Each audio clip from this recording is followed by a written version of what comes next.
తెలంగాణ వ్యాప్తంగా చలి తీవ్రత బాగా పెరిగింది. రాష్ట్రమంతటా ఉష్ణోగ్రతలు గణనీయంగా పడిపోవడంతో మంచు దుప్పటి అలుముకుంది. దీంతో జనం చలికి గజగజలాడుతున్నారు. వణికిస్తున్న చలికి బయటకు రావాలంటేనే ప్రజలు భయపడుతున్నారు.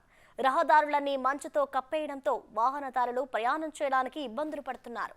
ఎదురుగా వస్తున్న వాహనాలు కనిపించలేనంతగా మంచు కమ్మేయడంతో ప్రయాణికులకు ఇక్కట్లు తప్పడం లేదు.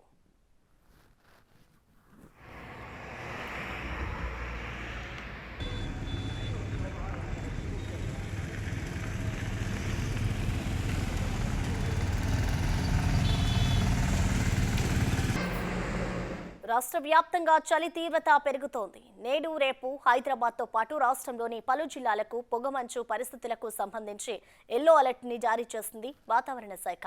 పగటిపూట పొడి వాతావరణం ఉండడంతో పాటు రాత్రిళ్లు ఉష్ణోగ్రతలు పడిపోతున్నాయని వాతావరణ శాఖ అధికారి శ్రావణి తెలిపారు.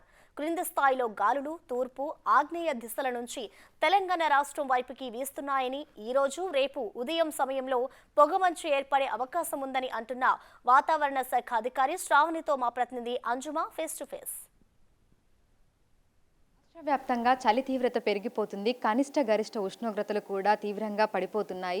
అయితే ఇది ఎంతకాలం కొనసాగబోతుంది, ప్రస్తుతం రాష్ట్రంలోని ఏ జిల్లాల్లో ఉష్ణోగ్రతలు ఏ విధంగా ఉన్నాయి, అదేవిధంగా పొగమంచు ఏ విధంగా ఉండబోతుంది అనేది కూడా తెలుసుకుందాము. మనతో పాటు వాతావరణ శాఖ అధికారి శ్రావణి గారు ఉన్నారు. మిగతా విషయాల్ని ఆమె మాటల్లోనే అడిగి తెలుసుకుందాము. నమస్తే మ్యామ్. ప్రస్తుతం మనం చూసినట్లయితే ఉదయం సాయంత్రం వేళల్లో పొగమంచు తీవ్రంగా ఉంటుంది. చలి తీవ్రత కూడా భారీగా పెరుగుతోంది.